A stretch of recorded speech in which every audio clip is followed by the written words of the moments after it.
देखिए, आज हम लोग बजट के बारे में, चूँकि आज बजट हम लोगों ने क्लास में भी पढ़ा था और हमारे आपके बीच में कमिटमेंट भी है कि एक समझौता भी है कि हम लोग जो है जो क्लास में पढ़ाएंगे उसका वीडियो जरूर देंगे। किस चीज़ का रह भी जा रहा है, लेकिन आमतौर पे हम वीडियो देने का प्रयास कर रहे हैं। और आप लोगों से एक बात और कहेंगे, हम क्लास में भी कहते हैं, आप लोगों से कह रहे हैं, इसको थोड़ा शेयर कर दीजिए। जितना शेयर करेंगे उतना, और जो बच्चे कोचिंग में पढ़ रहे हैं, वो जो नहीं पढ़ रहे हैं, वो जो पुराने बच्चे हैं, वो सबको थोड़ा फ़ायदा होगा। तो हम चाहेंगे कि उसको आप जितना शेयर कर सकें शेयर करिए, सब्सक्राइब भी कर दीजिएगा। तो अब देखिए, बजट सबसे पहले टॉपिक पे है। बजट पढ़ाने की क्यों ज़रूरत पड़ी? एक बात और ध्यान रखिएगा, चूँकि वैकेंसी देखिए लेखपाल का सिलेबस उन्होंने घोषित कर दिया है। 25 जीएस, 25 ग्राम विकास, वो जीएस का ही पार्ट हो गया, 25 हिंदी और 25 मैथ। तो 25 जीएस और 25 जो ग्राम विकास है, वो तो जीएस का ही पूरा 50 पार्ट हो गया। तो लेखपाल को ध्यान में रखते हुए हम ग्राम विकास का भी कल एक वीडियो बनाएंगे उस टॉपिक का। तो आपको हर एक टॉपिक का हम वीडियो बना रहे हैं और जैसे क्लास में पढ़ा रहे हैं बिल्कुल वैसे ही दे रहे हैं। तो बजट जो है हमने पढ़ाया था चूँकि, तो हम चाहते थे कि एक वीडियो इसका बना के आपको दे दें ताकि आपका रिवीजन होता रहे। अब देखिए, बजट जो है बहुत कम शब्दों में और मेन इंपॉर्टेंट पॉइंट हम बता रहे हैं। बजट देखिए क्या है। पहली बात तो ये देख लीजिए कि बजट जो है, ये बजट BUDGET बजट, ठीक है, ये फ्रांसीसी भाषा का शब्द है। बजट जो है फ्रांसीसी भाषा का शब्द है और इसका अर्थ होता है काले रंग का चमड़े का थैला, ठीक है। अब देखिए, बजट जो है, बजट होता क्या है, पहले तो इसको सीधे शब्दों में पढ़ लीजिए। भारतीय संविधान के अनुच्छेद 112 के तहत बजट पेश किया जाता है। पहली चीज, बजट होता क्या है? संविधान में इसको कहा गया है वार्षिक वित्तीय विवरण। संविधान में इसको वार्षिक वित्तीय विवरण कहा गया। बजट शब्द का उल्लेख नहीं है, वार्षिक वित्तीय विवरण। अब वार्षिक वित्तीय विवरण क्या होता है? जैसे मान लीजिए कि आपकी नौकरी लग जाए, ईश्वर करे लग जाए, आपकी पहली सैलरी 50,000 रुपये हो और उस 50,000 रुपये को आप तय करेंगे कि महीने में हम कैसे खर्च करें, कितना मकान का किराया दें, कितना पेट्रोल पे खर्च करें, कितना मोबाइल पे खर्च करें, कितना सब्जी पे, दूध पे। यही बजट है। मतलब जो आप जो बजट बनाते हैं, मतलब अपना लेखा जोखा करते हैं, उसी को बजट कहते हैं। इसी तरीके से सरकार करती है कि सरकार देखती है कि वर्ष में उनको कितनी आय होनी है और कितना व्यय होना है। बजट कहा तो जाता है वार्षिक वित्तीय विवरण, लेकिन इसमें 3 साल का ब्यौरा होता है। बजट में 3 वर्ष का ब्यौरा होता है। कैसे?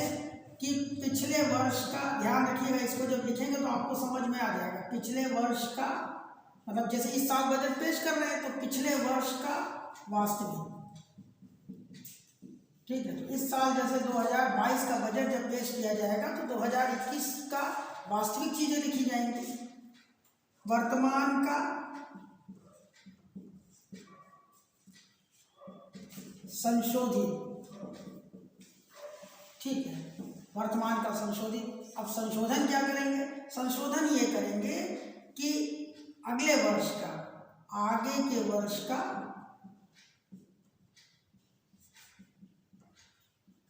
अनुमानित, ठीक है। मतलब जब बजट आप इस साल 2021 का, जैसे 2022 का बजट पेश किया जाएगा तो 2023 के लिए हम लोग अनुमान करेंगे। मतलब सरकार, वित्त मंत्री 2023 के लिए अनुमान करेंगे और 2022 का बजट पेश किया जा रहा है और पिछले वर्ष का जो था यानी 2021 का आंकड़ा आ जाएगा तो वास्तविक हो जाएगा। और 2021 में हमने अगले 2022 के लिए अनुमान किया था तो उसमें हम संशोधन करेंगे, 2022 में आ गए हैं। और 2023 का, 2022 में चुकी बैठे हैं, 2023 का अनुमानित करेंगे, ठीक है। अब इसको देख लीजिए, अगर समझ में आता तो ठीक है, नहीं तो कोई बात नहीं, लेकिन इसको थोड़ा सा ध्यान में रखिए। अब देखिए, बजट का थोड़ा सा इतिहास देख लिया जाए। हमने ये देखा कि बजट जो है वो विश्व में पहला बजट जो पेश किया गया था वो ब्रिटेन में पेश किया गया था और उसको पेश किया था रॉबर्ट वालपोल ने। किस सन में पेश किया था? तो ये पेश किया था 1733 में, यानी विश्व का पहला बजट ब्रिटेन में पेश किया गया था, रॉबर्ट वॉलपोल ने पेश किया था और 1733 में। अब इसमें कभी कभी क्वेश्चन आता है कि बजट शब्द का पहली बार प्रयोग कब किया गया था, तो वो भी आप 1733 लगाएंगे, क्योंकि वो काले रंग का चमड़े का थैला लेके गए थे और जब उन्होंने उसको खोला तो कहा गया भाई बजट खोला गया, तो यहाँ से बजट की शुरुआत हुई। भारत में जो बजट पेश किया गया था वो पेश किया गया था लॉर्ड कैनिंग के शासनकाल में, ठीक है, और ये पेश किया गया था 1860 में, और इनके वित्त सदस्य थे जेम्स विल्सन। जेम्स विल्सन ने बजट पेश किया था, ठीक है। तो विश्व का पहला बजट 1733 में ब्रिटेन में पेश किया गया था, रॉबर्ट वॉलपोल ने पेश किया था और उन्होंने पहली बार बजट शब्द का प्रयोग किया था। अगर क्वेश्चन आता है बजट शब्द का प्रयोग तो 1733। भारत में लॉर्ड कैनिंग के शासनकाल में उनके वित्त सदस्य थे जेम्स विल्सन, जिन्होंने 1860 में बजट पेश किया था। और यहीं से एक चीज़ और देख लीजिए, आगे भी ये रिपीट होगा, आयकर पहली बार लगाया गया था, इनकम टैक्स 500 रुपये के ऊपर की आय पर आयकर लगाया गया था, यानी ये भी बहुत ध्यान से देखिए, आयकर पहली बार लॉर्ड कैनिंग के काल में लगाया गया था 1860 में, ठीक। अब देखिए कि बजट जो है स्वतंत्र, जब देश आज़ाद हो गया तो स्वतंत्र भारत का पहला बजट जो था 1947 में 1947 में प्रस्तुत किया गया था और इसको पेश किया था के षणमुखम शेट्टी, आर के षणमुखम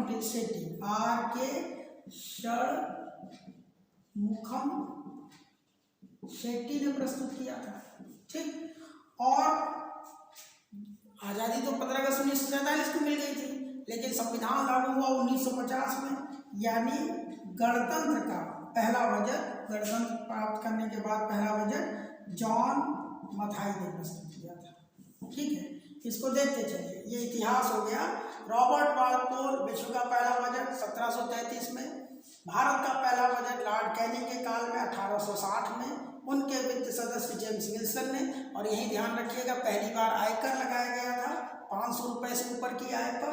फिर 1947 में स्वतंत्र भारत का पहला बजट आर के षणमुखम शेट्टी ने प्रस्तुत किया और गणतंत्र भारत का पहला बजट 1950 में जॉन मथाई ने प्रस्तुत किया था, ठीक है।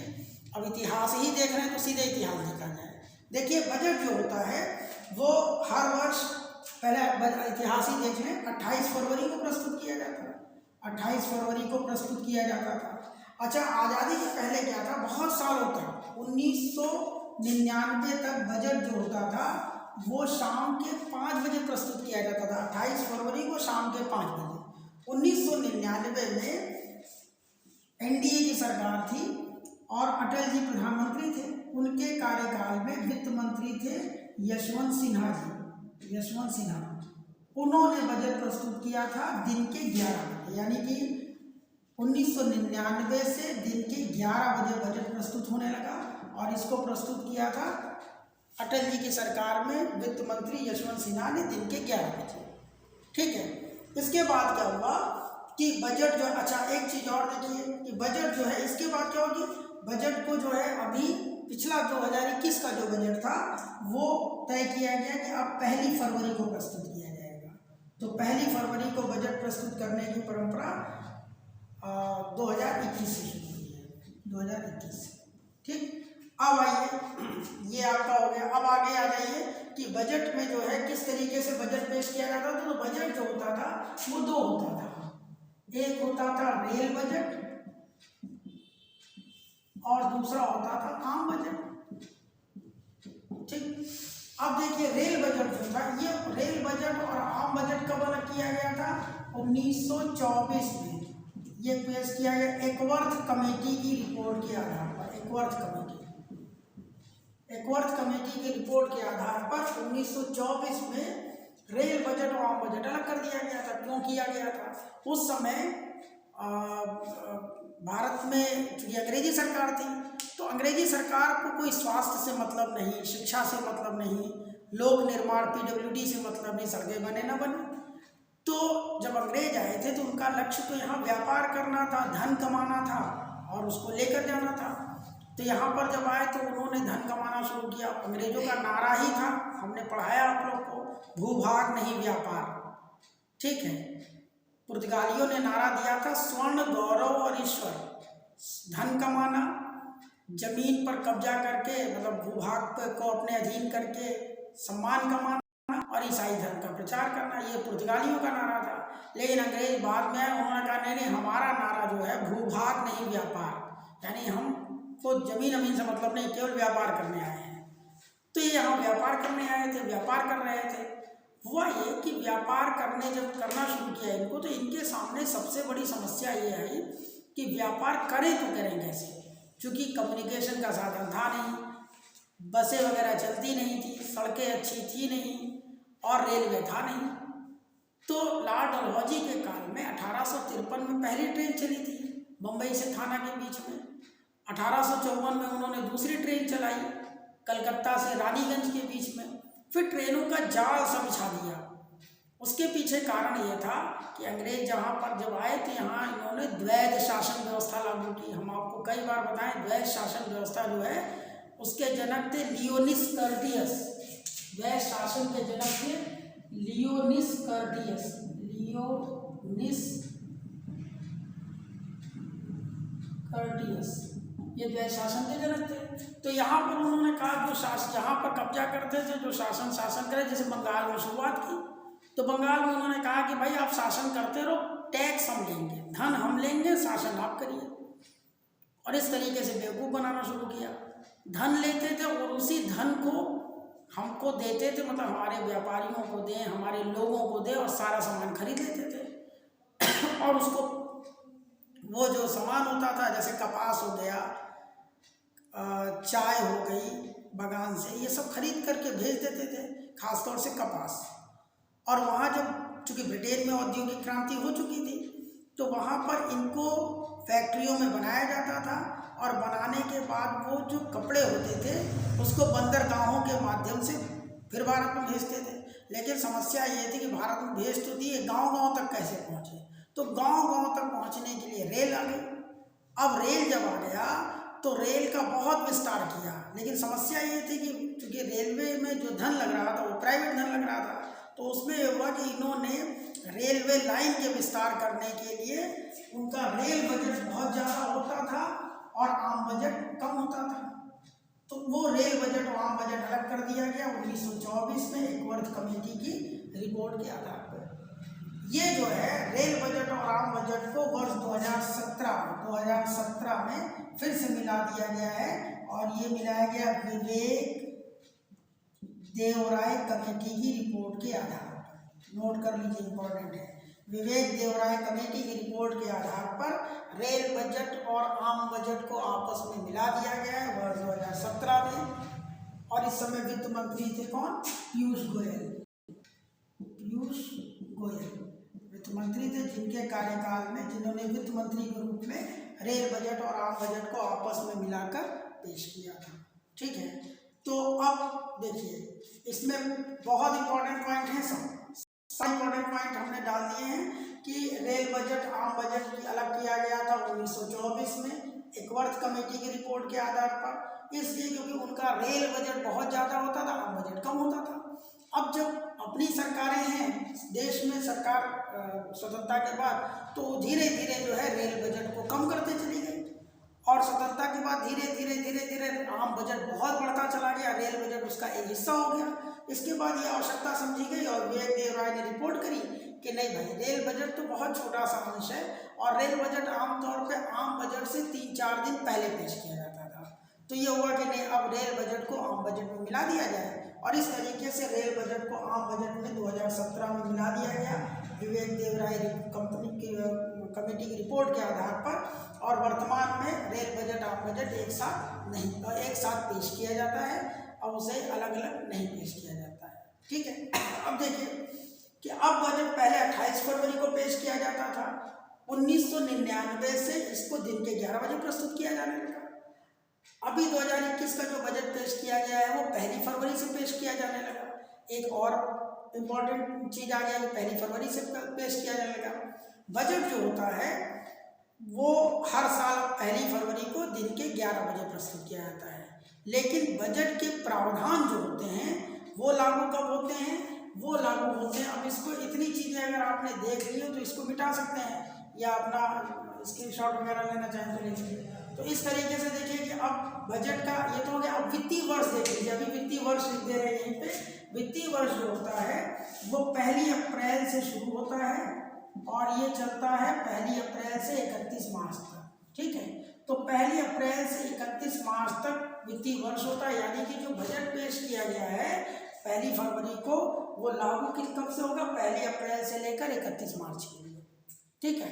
लेकिन बजट जो पेश किया जाता है अनुच्छेद 112 के तहत, ठीक है, इसमें कुछ चीज़ें आप देखिए कि जैसे अनुच्छेद 109 में धन विधेयक की परिभाषा होती है, 110 धन विधेयक की परिभाषा होती है, ठीक है।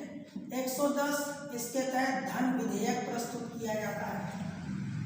111 ये साधारण विधेयक जो प्रस्तुत होता है वो पेश किया जाता है और 112 ये बजट, ठीक है। तो 109 धन विधेयक की परिभाषा है, 110 के अंतर्गत धन विधेयक, 111 के अंतर्गत साधारण विधेयक। आपको पता है कि धन संबंधी विधेयक की शुरुआत लोकसभा से होती है और राज्यसभा उसको 14 दिन के अंदर पारित करता है। केवल 14 दिन का समय लगता है राज्यसभा के लिए, और अगर 14 दिन के अंदर राज्यसभा नहीं पारित करती तो लोकसभा उसे अपने आप पारित कर देती। तो धन विधेयक जो है वो अनुच्छेद 111 के तहत, और 112 बजट जो होता है वो भी एक प्रकार का धन विधेयक ही होता है और उसकी शुरुआत भी लोकसभा से ही होती है। अब एक बात और ध्यान रखिए जो कि बेहद इंपॉर्टेंट है, जब बजट कौन प्रस्तुत करता है? बजट राष्ट्रपति की पूर्व स्वीकृति से राष्ट्रपति द्वारा वित्त मंत्री के माध्यम से लोकसभा में प्रस्तुत किया जाता है। और जब बजट प्रस्तुत किया जाता है, जैसे कोई विधेयक होता है, जैसे महिला आरक्षण बिल या इसी तरीके से कोई भी बिल, तो पहले लोकसभा पारित करेगी। ये पॉलिटिकल साइंस में हम कई बार पढ़ा चुके हैं, इसको रिपीट जब करेंगे तो देखिएगा वो चीज़ दोनों आएगा। तो कैसे इसको थोड़ा सा हम लिख दें, अब हम सोच रहे हैं इसको मिटा देते हैं। तो देखिए इसको हम, चूँकि ये कैसे पास होगा वो जानना आवश्यक है, तो इसको जो है देखिए इसमें होता क्या है कि बजट जो है जैसे जैसे हमने बताया अनुच्छेद 111 के तहत साधारण विधेयक। अब ये जो लोग पॉलिटिकल साइंस जिन लोगों ने क्लास में पढ़ा उनके लिए कोई मुश्किल नहीं, बहुत आसानी से समझ में आ रहा होगा। लेकिन हम मान के चल रहे हैं कि बहुत सारे लोग ऐसे होंगे जो क्लास में नहीं पढ़ते होंगे, या क्लास में बैठते हैं पढ़ते हैं लेकिन वो जो हमारी कोचिंग में नहीं पढ़ते, उनके लिए भी ये है। तो उनको समझने के लिए बता दें कि ये होता है आपका संसद। तो संसद के अंतर्गत ये हो गया लोकसभा, ये हो गए राष्ट्रपति, और ये हो गया राज्यसभा, ठीक है। संसद अनुच्छेद 79, हम बार बार इसे लगते हैं कि रटना ना पड़े। राष्ट्रपति आर्टिकल 52,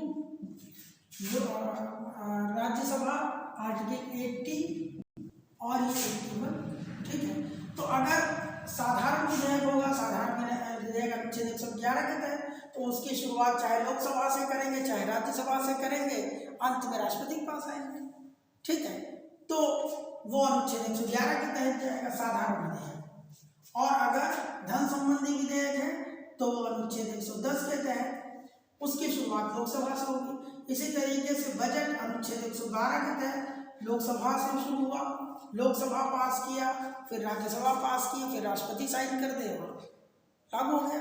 अच्छा, बजट में एक चीज़ और होती है कि बजट जिस दिन प्रस्तुत किया जाता है उसी दिन उसको पारित भी कर दिया जाता है, ठीक है। बजट जिस दिन प्रस्तुत किया जाता है उसी दिन पारित होता है।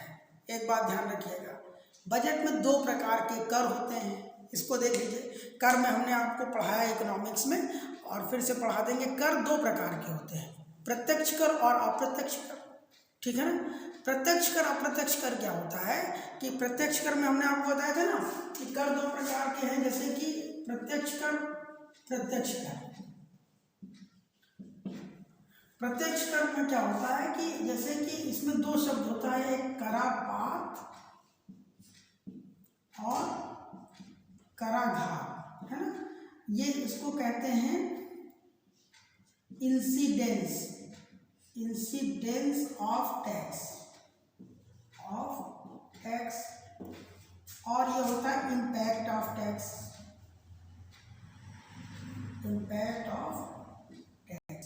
इंसिडेंस का मतलब घटना किसके साथ हो रही है, झेल कौन रहा है। तो यानी कि जब प्रत्यक्ष कर का मतलब कि जब कराघात और करापात एक ही व्यक्ति झेले तो वो प्रत्यक्ष कर हो गया, ठीक है। मतलब उसको किसी के ऊपर टाल नहीं सके। जैसे आयकर जिस पर लगता है उसी को देना होता, तो प्रत्यक्ष कर हो गया। और दूसरा होता है अप्रत्यक्ष कर।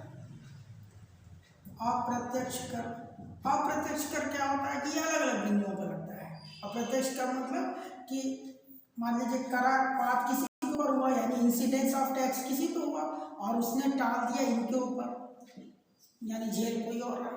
जैसे जीएसटी लगता किसी व्यक्ति पे है और झेलना पड़ता किसी और को।